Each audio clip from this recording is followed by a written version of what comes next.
Maths world by Praveen Singh classes में आपका स्वागत है। तो बेटा, अगर आपको मेरे वीडियोस पसंद आ रहे हैं तो प्लीज़ मेरे चैनल को ज़्यादा से ज़्यादा लाइक शेयर एंड सब्सक्राइब करें। मेरे चैनल का नेम है maths world by Praveen Singhal.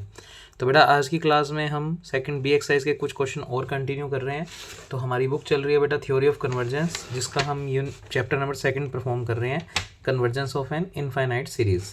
तो बेटा, जैसे मैं कल आपको बात बता रहा था वीडियो के अंदर कि आपको 8 से लेकर 17 तक पार्ट में सीधा सीरीज़ का आपको ये एक इनफाइनाइट सीरीज़ है, पर ये इनफाइनाइट सीरीज का सिर्फ एक nth टर्म दिया हुआ है, यानी यूएन टर्म दिया हुआ है। तो हमें भी जो भी टेस्ट लगाने होते हैं आपको यूएन चाहिए होता है, तो आपको डायरेक्ट यूएन दे रखा है। तो बस आप अपने टेस्ट लगाओ और चेक कर लो कि इससे बनने वाली सीरीज कन्वर्जेंट होगी या डाइवर्जेंट। तो बेटा, मैं क्वेश्चन नंबर 8 करवा रहा हूँ। अच्छा और इंपॉर्टेंट क्वेश्चन है, बड़े ध्यान से समझेंगे। तो बेटा, क्वेश्चन नंबर 8 ध्यान से समझेंगे। आपको बेटा दिया हुआ है रूट के अंदर 3n³ + 1 -n। ये वाला -n बाहर है और इस वाले के ऊपर रूट के अंदर लिखा हुआ है 3। तो सबसे पहले तो इस स्टेप का मतलब समझो बेटा। इस स्टेप का मतलब है इस ब्रैकेट की पावर 1/3। जैसे सिर्फ रूट होता तो पावर 1/2। अब रूट के अंदर उसने 3 लिख दिया, इसका मतलब इसकी पावर 1/3। तो सबसे पहले तो मैं लिखूंगा ये यूएन टर्म है। तो हमारे पास यूएन दिया हुआ है √3 n³ + 1 -n। अब बेटा, सबसे पहले अगर आपको नेगेटिव टेस्ट लगाना है तो पहले इसको अच्छी फॉर्म में लिखना होगा, जिससे हमें समझ आए कि ये नेगेटिव टेस्ट लगाने पर बनेगा क्या। तो बेटा, सबसे पहले इस 3 को लिखा मैंने n³ + 1, इस पूरे ब्रैकेट की पावर 1/3, माइनस का n चल ही रहा है। अब बेटा, अगर हमें नेगेटिव टेस्ट लगाना है तो आपको पता है कि आप n की मैक्सिमम पावर क्या लेते हो, कॉमन। तो यहाँ से अगर मैं n³ कॉमन लूँ तो वो 1/3 पावर के साथ कॉमन आएगा। तो n³ पावर 1/3 पावर के साथ कॉमन आएगी। n³ कॉमन ले लिया तो 1, और इसके पास n³ नहीं है तो 1/n³ होल पावर चल रही है 1/3, और ये चल रहा है माइनस का n। अब बेटा, यहाँ पर अगर हम ध्यान देखें तो 3 से 3 कैंसिल आउट हो गया। तो un = आया n 1 + 1/n³ whole power 1/3 -n। पूरे में से n कॉमन आ गया। तो un फाइनली पूरा आफ्टर सोल्व n ब्रैकेट में 1 + 1/n³ पावर 1/3। तो बेटा, यहाँ से n कॉमन ले लिया तो ये ब्रैकेट बचेगा, और यहाँ से n कॉमन लेंगे तो माइनस का 1 बचेगा। तो अभी तक मैंने फाइनली un को थोड़ा इजी बनाया है। अब un बनाने के बाद मेरा तो पहला टास्क है, अगर ये ज्योमेट्रिकल सीरीज़ नहीं है, पी सीरीज़ नहीं है, तो आप इस पर पहले नेगेटिव टेस्ट लगाएंगे। तो सबसे पहले आपने लगाया बेटा बाय n टेस्ट, यानी नेगेटिव टेस्ट लगा दीजिए। बेटा, नेगेटिव टेस्ट कहता है कि आप दोनों तरफ लिमिट लगा दो n टेंडिंग्स टू इन्फिनिटी। तो इस स्टेप पे लगाएंगे तो इधर भी लगाएंगे।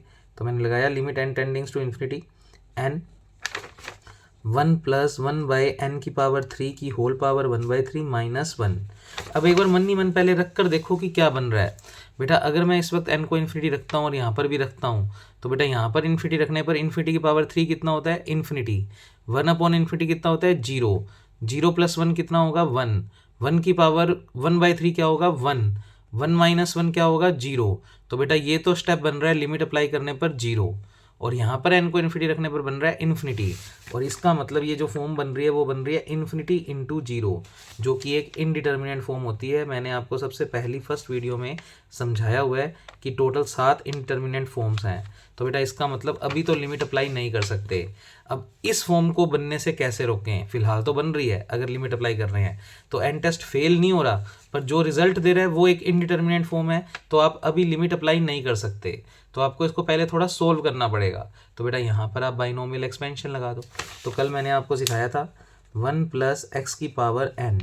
बेटा, इसका एक्सपेंशन था 1 + nx + nn-1 factorial two x²। बस इससे ज़्यादा टर्म्स लिखने की जरूरत नहीं होती।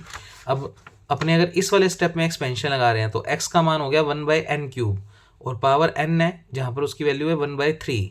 तो इस पूरे एक्सपेंशन में x की जगह तो रिप्लेस करना है 1/n³ और n की जगह रिप्लेस करना है बेटा 1/3। तो अगर ये रिप्लेसमेंट इस फॉर्मूले में कर दो तो देखो क्या बनेगा, 1 n की जगह रखना है 1/3, x के बदले रखना है 1/n³। तो ये मैंने रख के दिखा रहा हूँ, आपको बातें समझ आ रही हैं, ये बिल्कुल ईजी स्टेप्स हैं। n की जगह रखोगे 1/3, तो बेटा 1/3, फिर 1/3 -1 फैक्टोरियल 2 और x²। x का मतलब है 1/n³, तो 1/n³ और उसका क्या करना है, स्क्वायर। ऐसे करके चलता रहेगा। थोड़ा यहीं सिंप्लीफाई कर लो, वहाँ पर वैल्यू रख देंगे सीधा। तो बेटा, ये बनेगा 1 + 1/3n³ अच्छा 2 फैक्टोरियल कितना होता है 2, और 1/3 माइनस 1 करेंगे तो ये आएगा माइनस का 2/3। बेटा माइनस का 2/3 और 1/3 मल्टीप्लाई होकर माइनस का 2/9 और इंटू 2 फैक्टोरियल मतलब 2, तो 2 और मल्टीप्लाई हो जाएगा तो माइनस का 2/18। तो माइनस का 2/18 जिसको कट कर सकते हैं अभी अपने आगे और कट कर जाएगा। अच्छा यहाँ पर n की क्यूब का स्क्वायर करेंगे तो 1/n की पावर 6। थोड़ा और सोल्व कर लो तो 1 + 1/3n क्यूब, ये कटकटाकर माइनस का 1/9 n की पावर 6। तो ये वैल्यूज आएंगी, ये यहाँ पर रख देते हैं। तो बेटा यहाँ पर चल रहा है limit n tending to infinity. तो लिमिट क्यों नहीं अप्लाई की, मैंने दिखाया आपको कि इनडिटरमिनेट फॉर्म बन रही है। तो आप यहाँ पर पहले इसको और सोल्व करो। तो और सोल्व करने के लिए हमें बस एक एक्सपेंशन आता है, वो हमने लगा दिया। तो बेटा n चल ही रहा बाहर। इधर ये वाली टर्म सोल्व होकर जो मैंने यहाँ पर नीचे बनाई है 1 + 1/3n क्यूब माइनस 1/9n की पावर 6 एंड सो ऑन चलता रहेगा एक्सपेंशन। लास्ट में है -1। और टर्म भी लिखना चाहो तो लिख लो, पर उनका बेनिफिट नहीं है क्योंकि जब हम लिमिट अप्लाई करेंगे वो टर्म 0 होने वाली है। तो आगे और एक्सपेंशन की टर्म लिखने में टाइम वेस्ट करने में कोई ज़रूरत नहीं है। अब बेटा इस 1 से ये 1 कैंसिल आउट हो गया। तो ओवरऑल आएगा limit n tending to infinity. इस n को अंदर मल्टीप्लाई कर दो तो n का अंदर मल्टीप्लाई करेंगे। पहले सोचो बन क्या रहा है बेटा, n को अगर इन्फिनिटी अभी रखता हूँ तो यहाँ पर n को इन्फिनिटी रखोगे तो 1/∞ 0, 1/∞ 0, और n को इन्फिनिटी रखेंगे तो ये अभी भी क्या बन रहा है बेटा, इन्फिनिटी इंटू 0, यानी इनडिटरमिनेट फॉर्म। यानी अभी तक इस क्वेश्चन में कोई सिंप्लीफिकेशन नहीं हुआ। तो आपको मैंने रूल सिखाया था बेटा, अगर अपना नेगेटिव टेस्ट लग रहा है और वो इनडिटरमिनेट फॉर्म बनती जा रही है तो पहले आप उसको इजी बनाओ। तो बेटा नीचे से मैक्सिमम पावर, ऊपर से तो n मैक्सिमम पावर कॉमन आई हुई है क्योंकि ऊपर बाकी सब में तो 1 है, तो ऊपर से तो n ही मैक्सिमम आएगा, और नीचे से n क्यूब।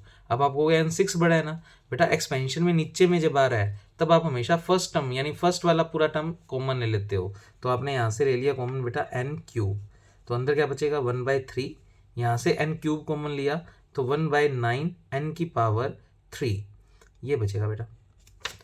आप चाहते तो 3 भी कॉमन निकाल सकते थे, उससे कोई दिक्कत नहीं है। अब n और n क्यूब कट करके आएगा बेटा, नीचे बच जाएगा 1/n², ब्रैकेट के अंदर बचेगा 1/3 माइनस 1/9n क्यूब। अब सुनो, अगर अब इस वक्त लिमिट लगाता हूँ तो बेटा यहाँ n को इन्फिनिटी रखने पर 1/∞ कितना हो गया 0, और यहाँ पर n को इन्फिनिटी रखने पर 1/∞ जो कि हो गया 0, 0 इंटू कुछ भी 0। तो बेटा ये पूरा आफ्टर अप्लाइंग लिमिट 0 दे रहा है, यानी नेगेटिव टेस्ट फेल हो रहा है। अब नेगेटिव टेस्ट अगर फेल हो रहा है तो सीरीज में भी कन्वर्जेंट, तो ये जो आपको n टर्म दी हुई है इससे बनने वाली सीरीज में भी कन्वर्जेंट और में भी डाइवर्जेंट, यानी हमें आंसर नहीं मिला। तो इसके बाद हमें देखना है कि पी सीरीज़ है या ज्योमेट्रिकल सीरीज़ नहीं है। तो फिर आप जाओगे पीसीटी पे, और पीसीटी कहता है आपने यूएन को जितना मैक्सिमम सोल्व कर लिया उसी में से आप वीएन छांटो, और वीएन छांटने के लिए 1/n की पावर कुछ होनी चाहिए। तो बेटा मैं इसे ही वीएन लेट करूँगा। तो हेयर मैं जो वीएन लेट कर रहा हूँ साइड में लिख दिया करो, वीएन ऑक्सिलरी सीरीज़ है यूएन में से। तो बेटा वीएन का मान आया 1/n²। अब आगे आपको पीसीटी पता ही है, आप पहले लगाएंगे PCT test, limit n tending to infinity un/vn। तो limit n tending to infinity चल ही रहा है, un के अंदर आप ये वाली टर्म बुला लो 1/n², 1/3 minus 1/n³ and so on. Divide का साइन vn से डिवाइड करना है, vn की वैल्यू आपने क्या मानी है 1/n²। इससे ये स्टेप कैंसिल आउट हो गया, और अब लिमिट अप्लाई करेंगे तो बेटा ये टर्म तो 0 हो गई और बचेगा 1/3।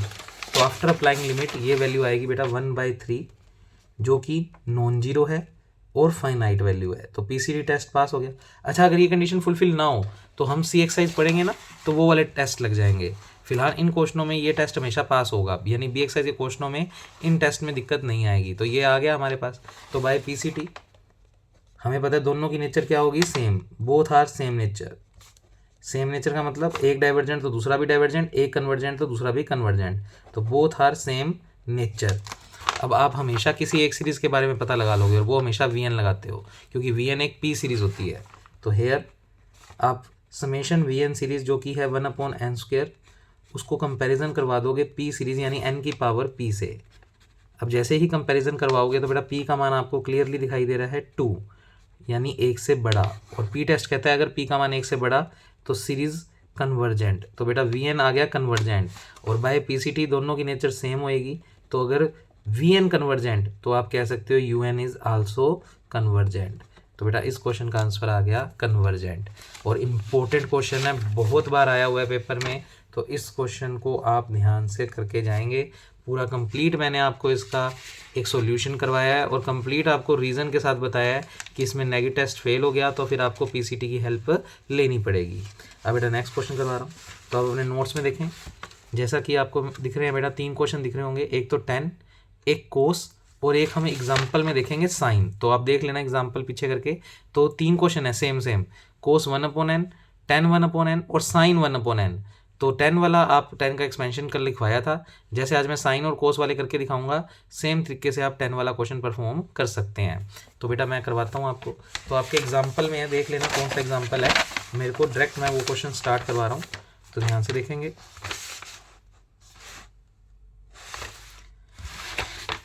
तो थोड़ा सा वीडियो को सही करते हैं बेटा। हाँ जी बेटा देखें ध्यान से। तो आपकी बुक के अंदर एक एग्जांपल है जिसमें आपको सीधा यूएन टर्म दे रखी है बेटा, साइन 1/n। सीरीज फॉर्म में लिखना है तो इसके ऊपर लगा दो समेशन। तो कुल मिलाकर यूएन की वैल्यू आ गई साइन 1/n। अब बेटा पहले इस पर एन टेस्ट लगा कर देखो। अब अगर एन टेस्ट अभी लगाता हूँ तो समझ के देखना बेटा बार। एन टेस्ट अगर इस वक्त लगाता हूँ तो लिमिट एन टेंडिंग्स टू इन्फिनिटी। अच्छे क्वेश्चन है तीनों में से कोई भी एक क्वेश्चन भी पेपर में देखने को मिल सकता है हमें। साइन 1/n, तो आपने एन टेस्ट लगाना शुरू कर दिया बेटा। एन को इन्फिनिटी रखेंगे तो ये बनेगा साइन 1/∞, और 1/∞ का मतलब होता है 0, और साइन 0 की वैल्यू होती है 0।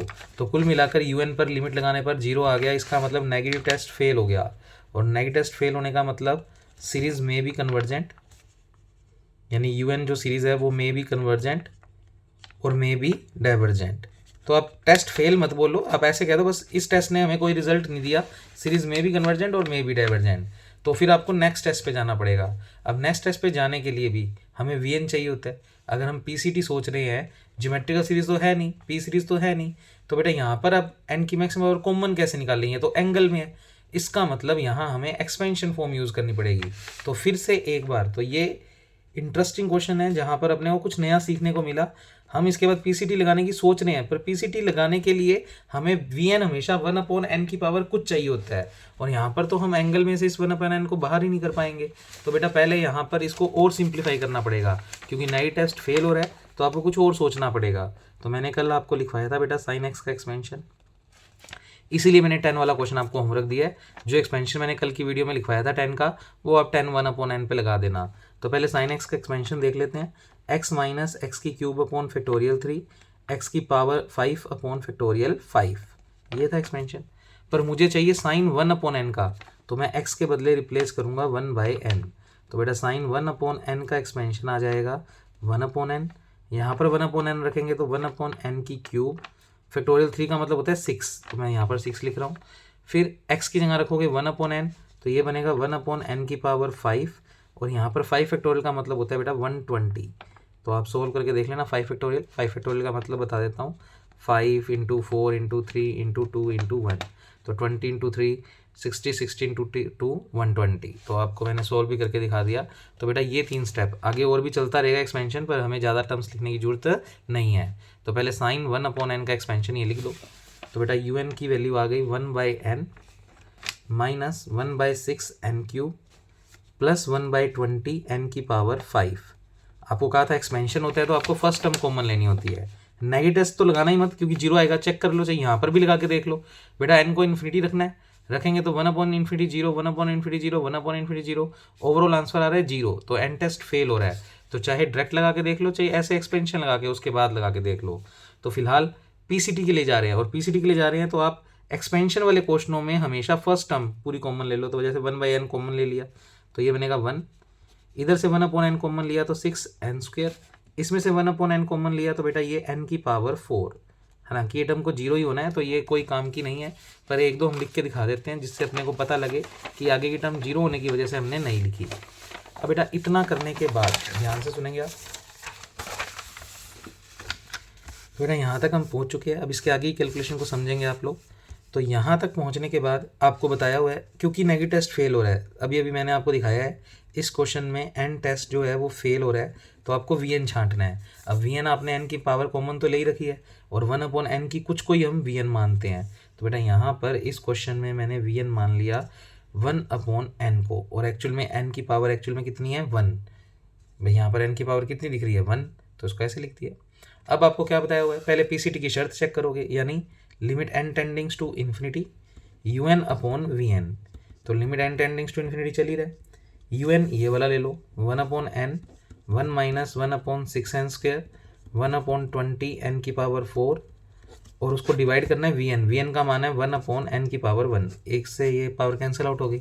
अब लिमिट अप्लाई करेंगे तो सोचो n को इन्फिनिटी रखने पर 1/∞ 0, 1/∞ 0, तो आगे की टर्म्स और लिखते तो वो भी 0 आती, तो सिर्फ 1 बच गया।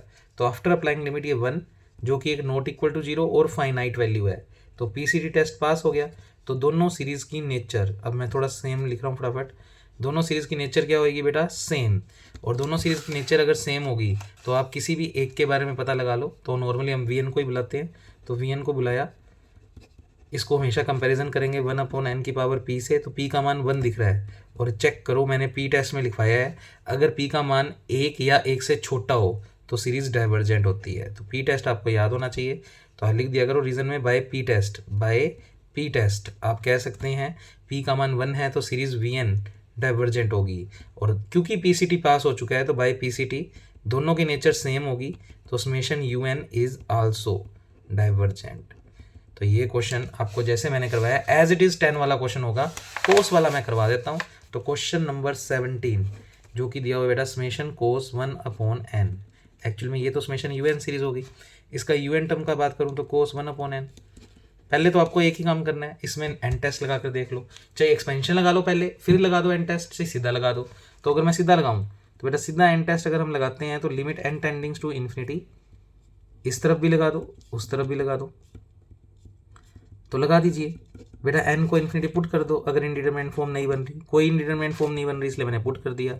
कोस 1/∞ होता है 0, और कोस 0 कितना होता है 1। बेटा 1 आ गया, 1 आने का मतलब ये वैल्यू नॉट इक्वल टू 0 है, और अगर un पे लिमिट लगाने पर नॉट इक्वल टू 0 आ जाए तो n टेस्ट कहता है सीरीज डाइवर्जेंट है। तो बाय n टेस्ट आपको अब इसमें पीसीटी लगाना ही नहीं है, क्योंकि आंसर आ ही चुका है, क्योंकि n टेस्ट ही पास हो गया और सीरीज un क्या हो गई, डाइवर्जेंट। ये क्वेश्चन यहीं खत्म हो गया। 10 वाला क्वेश्चन जैसे साइन वाला कराया है उस तरीके से पीसीटी लगवाएगा, तो वो आप लगवा लेना। तो ये क्वेश्चन भी अपना इसी वीडियो में कंप्लीट है। अब एक छोटा सा कंसेप्ट सीख लो, जिसके बेस पे आपके 1-2 क्वेश्चन और हो जाएंगे इस सेकंड बी के। तो बेटा कंसेप्ट समझो क्या है। बेटा मैंने कल आपको डेफिनेशन सिखाई थी कन्वर्जेंट सीरीज की और डाइवर्जेंट की। कन्वर्जेंट की डेफिनेशन में मैंने बताया था जो सीरीज की n टर्म्स का सम है उस पर limit n tending to infinity लगाने के बाद अगर फाइनाइट वैल्यू आती है तो सीरीज कन्वर्जेंट। और डाइवर्जेंट की डेफिनेशन बताई थी अगर सीरीज की n टर्म्स के सम पर n टेंडिंग्स टू इन्फिनिटी लगाने पर इन्फिनिटी या फिर माइनस इन्फिनिटी आए तो सीरीज होती है डाइवर्जेंट। अब इसके बेस पे मैं आपको कुछ रिजल्ट्स लिखवा रहा हूँ। जैसे अगर मैं आपसे कहूँ कोई दो सीरीज है, पहली सीरीज भी कन्वर्जेंट आ रही है मान लो, दूसरी सीरीज भी कन्वर्जेंट आ रही है, तो बेटा अगर दो सीरीज कन्वर्जेंट आ रही है तो उनका सम भी क्या होगा, कन्वर्जेंट। क्यों? क्योंकि अगर सीरीज पहली कन्वर्जेंट है इसका मतलब उसकी वैल्यू फाइनाइट आ रही होगी, ये सीरीज भी कन्वर्जेंट है तो उसकी वैल्यू भी फाइनाइट आ रही होगी, और फाइनाइट में फाइनाइट जोड़ेंगे तो फाइनाइट ही वैल्यू आएगी। तो इसका मतलब दो सीरीज अगर कन्वर्जेंट है तो उसका रिजल्टेंट भी क्या होगा, कन्वर्जेंट। ऐसे समझो अगर एक सीरीज कन्वर्जेंट है और एक सीरीज डाइवर्जेंट है, बेटा कन्वर्जेंट का मतलब फाइनाइट वैल्यू, डाइवर्जेंट का मतलब इन्फिनिटी। अब इन्फिनिटी में अगर कोई भी फाइनाइट वैल्यू जोड़ोगे तो इन्फिनिटी आएगा, दैट मीन्स वो रिजल्ट डाइवर्जेंट आएगा।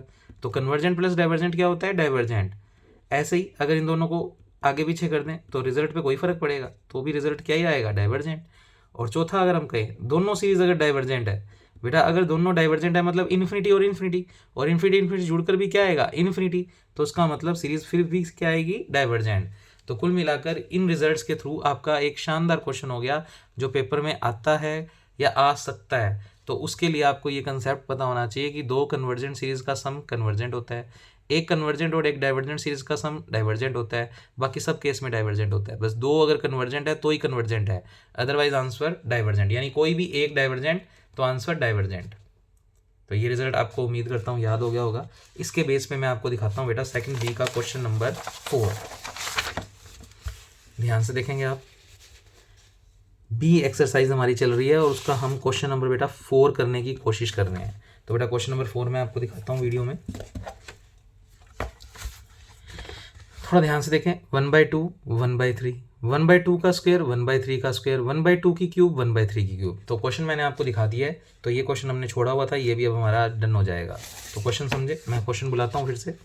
क्वेश्चन है 1/2 प्लस 1/3, 1/2 का स्क्वायर प्लस 1/3 का स्क्वायर प्लस 1/2 की क्यूब प्लस 1/3 की क्यूब। अब बेटा पेपर वाले दिन अगर ये क्वेश्चन आ गया और उसकी कन्वर्जेंस पूछ रहा है, तो एक बार तो हमारे को यूएन भी नहीं सोचना आ रहा भाई। ऊपर 1 1 1 है तो मैं 1 लगा दूंगा, पर कभी नीचे 2 आ रहा है, फिर 3 आ रहा है, फिर 2 आ रहा है, फिर 3 आ रहा है, फिर 2 आ रहा है, फिर 3 आ रहा है, तो इसका nth टर्म सोचना एक बार तो मुश्किल है। पर अगर इस सीरीज को ध्यान से देखें, ये क्वेश्चन इंपॉर्टेंट है, ध्यान से सुनना। इस सीरीज को अगर ध्यान से देखें तो बेटा 2 2 वाली टर्म्स को पहले इकट्ठा कर लो, और जो 3 3 वाली टर्म्स है उनको इकट्ठा। तो मैंने इस क्वेश्चन को पहले तो एक नाम दिया, ये समेशन यूएन सीरीज है। पहले तो यही वाली सीरीज वापस उतार ली मैंने।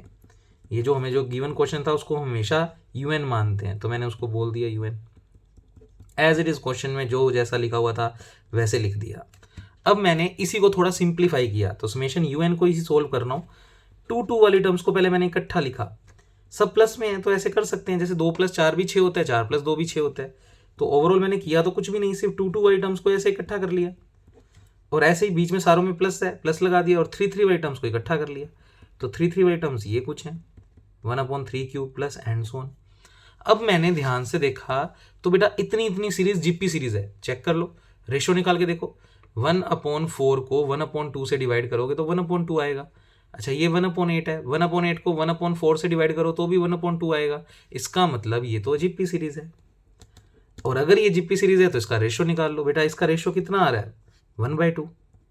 निकाल के देखना है तो 1/2 का स्क्वायर अपॉन 1/2, कुल मिलाकर कितना आ गया, 1/2। बेटा रेशियो का मान अगर 1 से छोटा, तो जीपी सीरीज का टेस्ट कहता है अगर रेशियो 1 से छोटा तो दिस सीरीज इज कन्वर्जेंट। तो बेटा इतनी इतनी सीरीज, अगर इसका नाम अपने कुछ भी रख दो, चाहिए ऐसे लिख दो, this series is convergent. This series, ये इसका नाम मैं रख देता हूँ समेशन वीएन, इस सीरीज का नाम रख देता हूँ समेशन डब्ल्यूएन। तो बेटा समेशन वीएन सीरीज आपकी क्या आ गई, कन्वर्जेंट। अच्छा बीच में प्लस का साइन है, कोई बात नहीं, पढ़ा रहने दो एक बार। इधर देखो, ये भी एक अपने आप में जीपी सीरीज है। क्यों, क्योंकि 1/9 को 1/3 से डिवाइड करोगे तो 1/3 आएगा, 1/27 को 1/9 से डिवाइड करोगे तो भी 1/3 आएगा। इसका मतलब ये भी जीपी सीरीज है, और इसका रेशियो निकाल लें तो 1/3 स्क्वायर को 1/3 से डिवाइड करोगे तो 1/3 आएगा, और रेशियो का मान 1/3 यानी 1 से छोटा। तो जीपी टेस्ट कहता है दिस सीरीज, जिसका नाम हमने WN रखा है, वो भी कैसी आ गई, कन्वर्जेंट। अब मेरे को बताओ, ये कन्वर्जेंट और बीच में प्लस है, तो दो कन्वर्जेंट सीरीज का सम भी क्या होता है, कन्वर्जेंट। तो हम शब्दों में लिखेंगे we know that sum of two convergent series is convergent. तो ओवरऑल ये वाली पूरी सीरीज क्या हो गई, कन्वर्जेंट, यानी समेशन यूएन क्या आ गया बेटा, कन्वर्जेंट। क्यों आ गया, क्योंकि समेशन यूएन दो सीरीज से मिलकर बन रहा है, समेशन वीएन और समेशन डब्ल्यूएन। समेशन वीएन भी हमने जीपी सीरीज से कन्वर्जेंट प्रूव कर दिया, समेशन डब्ल्यूएन भी कन्वर्जेंट प्रूव कर दिया, और हम जानते हैं दो कन्वर्जेंट सीरीज का सम भी क्या होता है, कन्वर्जेंट। तो अगर ये कन्वर्जेंट तो ये भी क्या हो गई, कन्वर्जेंट। ऐसे ही अगर कोई क्वेश्चन ऐसे होता है जिसमें हम पहले अलग अलग करते, इसमें जीपी टेस्ट अगर लग जाता और लगाने के बाद ये सीरीज कन्वर्जेंट आ जाती और ये डाइवर्जेंट आ जाती, तो कन्वर्जेंट प्लस डाइवर्जेंट क्या होता है, डाइवर्जेंट। तो ये सीरीज फिर क्या हो जाती है, डाइवर्जेंट। तो बेटा अब आप सेकंड बी एक्सरसाइज में सिर्फ कौन सा क्वेश्चन नहीं कर सकते बेटा, 10th 11th, ये दो क्वेश्चन अब आप नहीं करेंगे, उसके अलावा आप सारे क्वेश्चन इसके ट्राई कर सकते हैं। तो बेटा मैंने आपको वीडियो के अंदर ये क्वेश्चन दिखा दिए हैं, एग्जाम्पल में भी अगर कोई पार्ट छोड़ा हुआ है तो वो कर सकते हो। तो second B exercise almost done है, और ये क्वेश्चन तो मोस्ट इंपॉर्टेंट है, पेपर में छपता ही छपता है। पूरा आधा घंटा लगेगा इस एक क्वेश्चन को करवाने में, क्योंकि इसमें अल्फा के ऊपर केस बनेंगे, क्यों बनेंगे उसका सारा डिटेल आपको नेक्स्ट वीडियो में समझाएंगे। तो बेटा ये क्वेश्चन भी मोस्ट इंपॉर्टेंट है। उसके बाद हम स्टार्ट करेंगे हमारी C exercise. Okay, thank you class.